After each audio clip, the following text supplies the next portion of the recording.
All right, welcome everybody to today's stream. We just finished watching finale part 2, Camino Lost of the Bad Batch. What do you think? I was not disappointed. Yeah, it was. I think it's a good fit. Close to season 1. It had some of the emotional beats. You kind of want. Yep. Again, everything looked gorgeous. Yep. So we pick up with the Venator still bombarding the city, which again, with the contrast with the lightning and the dark and the blue turbo lasers, everything looks great. Hold on. Before we go further, I think that a lot of finales, before we jump into the story, a lot of finales try and cover 17 topics. How many times have you and I watched either the finale of a series of movies? We're not going to mention any, but they might be part of this property. And oftentimes there are 7 stories that need to be wrapped up. And you take 3, 6, maybe, 8 movies, or you can think about a bunch of different universes, whether it's DC, sometimes even Marvel. And there's so much to cover. You almost feel like you're overwhelmed by trying to pick out the 8 minutes they took here to finish that story, the 6 minutes they took here to wrap up that story. What I loved about this finale is they did not overcomplicate it. That's a very good point, because it was very contained. We had threads of what's going on with Rex. Like, he kind of sounded distressed the last time they heard him. And you think, how many things are they going to try and do here? Because obviously they're stuck in Camino, getting we'll keep it polite because we can't believe this, getting the crap kicked out of them. And they're like, okay, well, they got to deal with that. Is there a Rex issue? What's going to happen with Crosshair? There's like 7 different things that they do. And even though Crosshair's a big part too, we don't even get resolution of that. Like this finale, I guess if you break it out to the 2 parts, is really just about Camino. Yeah, but really, there is an underlying tone of the ability to forgive. Yeah. And all through the episode, obviously we'll talk about it in detail. There are multiple times where they could have, because other than Crosshair, if you think about the rest of the Bad Batch, and I was thinking about this while we were watching it, has always been about, we are brothers, we are different, we are unique. Yeah. And there was multiple times in this finale where they could have abandoned that moral principle in order to be more efficient in their own escape. And not to my surprise, but to my absolute delight, they never abandoned who they were at their core. And I think that as I'll probably rewatch this, so will you. I think more than anything, that will really be what I take away, is their unwavering devotion to each other. So, and Omega, obviously, almost to a fault, is in love with all the members of the Batch. She's constantly going to Crosshair, being come on, buddy, you're one of the crew, and he's always go away. But then even Hunter's come on, you're our brother. Even Wrecker's come on, man, we would have taken you back. We still would have taken you back. It's and even that ending thing of, they're still your brothers.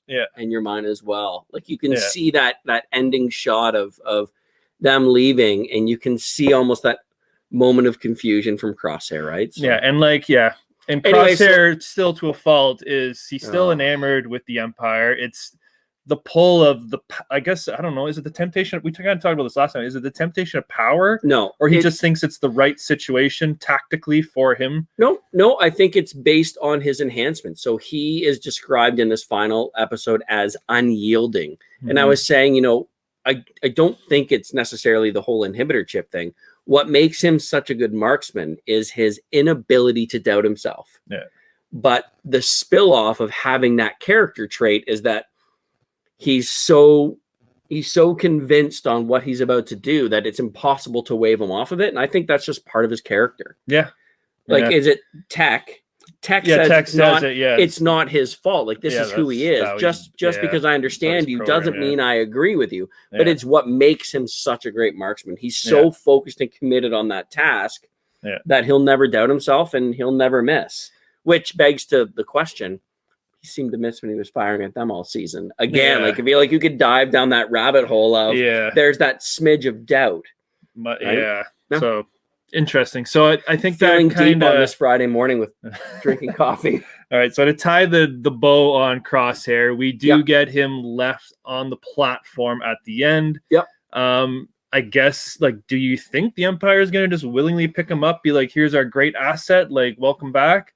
Because they seem to be in purge mode. Well, I think they will. I guess they will, because he is a high functioning clone. Yeah. And I guess those are the ones they want. Right? Yeah, You see and Nalisay they still got the commandos still working for them. So I guess they're going to pick their clones of the batch and then maybe phase out, discard of the rest. Yeah. And we'll see what they do. I guess that's the other plot thing too. They took all the clones off Kamino. Like, what are they doing with them? So, like, put them to work somewhere, just execute them. Like, who knows? Well, they're completely obedient, right? Yeah. So there's no point in laying waste to them. It was just the cost of continuing to produce them versus the amount of stragglers that were in the galaxy. It was a mathematical decision, right? Okay, so let's switch gears. Back to Kamino. So this is likely the last time we're going to see it. Answers a lot of questions, doesn't it? Yeah, it's it's obviously why we don't see it in the future. It's wiped off. Yeah, it's wiped off the map. At least Tapaka City, or however you say it. It provides a good, interesting theme of them trying to escape between compartments with the water coming. We get some tense moments with the giant Jurassic World-esque fish. We're a little blurry. Focus. Hello. Focusing. Oh, well, it looks like we're blurry today. All right, well, you can hear us at least. Whatever. So I thought those were cool moments. They escape down to the tubes, and then they get to Namasei's secret lab, and to get out of it, they come up with, floating in the medical capsules. Good call on that. Which we called out at the beginning, like, well, I think you said they better not swim up to the top. Like, no, they can't survive that. It's far too far down. Yeah, so it's nice that they actually had a solution to get to the top. We kind of talked about it too, like, someone's going to die this episode, and it was setting up it was going to be easy. The droid is like, okay, easy target, but Crosshair has his, like, good moment of redemption and saves. Is it though? Because he says he's like, we're now even, because so during the episode he has to, for his character, to say that 100%. Yeah. So that was interesting. So I guess the loss was Kamino, and, like, they do have those emotional beats where you see the growth chamber spots all, like, getting flooded and getting destroyed. I thought that was a cool moment. Even Wrecker stops. Yeah, they go back to where their original bunkhouse was for the Bad Batch. They kind of hit all the highlights as they're escaping back through Kamino. So I thought it was a decent send-off. So there's one other, I think I have one more main point. Okay, so two points I think we thought were interesting. Number one, I'm going to jump right to the very end. Okay. We see Namasei getting dropped off at I believe it was the same planet we saw earlier with the clone commandos, are all in tow. And we see a female officer come out. Welcoming her to the program. They love her work, and she dressed very specifically, as you pointed out, almost creepily on point with name. I'm like, I was waiting for that connection, and sure enough, we get it. So she's wearing the exact same uniform as Dr. Pershing from The Mandalorian. So, like, whether or not we get a Pershing cameo in the future, we now see the program that he came up through. So the Empire obviously has some sort of secret cloning stuff going on. And that's their cloning division, those ranking uniforms. Stacy's chirping us. Oh, if only you had a new webcam. Yeah, I think I rocked back and forth too many times, and it just went out of focus, and it lost us. We'll focus on my hand. Bring it back. Oh, look at that. Look at that. All you had to do is shake it a little bit. Yeah, tricks. Okay, kicking it. And then the other random thing, again, like, this was just us speculating in the moment. I don't know if it's actually a thing or not, but after the facility is completely destroyed, we see Kamino in the sunshine. Sunny, calm. And I don't think we've ever seen Kamino ever not out of a lightning storm. So the question is it a self-defense mechanism to keep them hidden, or the energy and power that Kamino would draw on? Is it possible it was being drawn on from the environment around them? Like, I don't want to make the equivalency to, like, the Star Killer base, but Star Killer base drains the sun. It gets really dark. Obviously, that's massively extreme. But were they drawing from the energy of the sun around the planet to create the power to make all these? And Kamino's like a high value target, right? Like, when Obi-Wan goes to find it, it's been hidden from the Jedi archives. It doesn't exist. Like, he has to go on detective work just to find it. So is the electrical stuff on Kamino? And again, I don't know if this is in Legends or canon somewhere. Let us know. Is it there to kind of help shield and hide and protect Kamino? or is it a just simple coincidence? It's an ocean planet. It's going to rain 95% of the time. No way it's coincidence. You know, it's the morning after, and it's just a nice sunny morning. So. I mean, I hope they weren't using it for an emotional effect of like, oh, the sun will always shine. That's what I'm wondering. No. It's like the morning after the destruction. It's like it's a new world. No, it's either a mistake, which I don't see happening because they don't do it often, or there's some explanation for it. And my thought is that they were using the power of the environment around them to produce these clones, almost in a weird way, like Starkiller Base did, right? Yeah. All right, good. So let's give this finale a score. Hold on, I guess what are we doing next? So Bad Batch is done. I don't know if Visions is out next or is it Book of Boba. I don't know. Could be a little while. Yeah. I might have to start doing more stuff and having you back on mine because it'd be weird. It might be a while. Yeah. All right then. Okay, so rate it. I'm going to go, again, I can't recall what my highest ratings are. This is up there. I don't know if it's... I think you're an 8.2 maybe. Yeah, I don't know if it's the highest one, but I'll give this an 8.3. I thought it was a awesome end to the series. Again, it wasn't like insanely like action-packed, but I thought it hit the right emotional notes. It had the right amount of tension.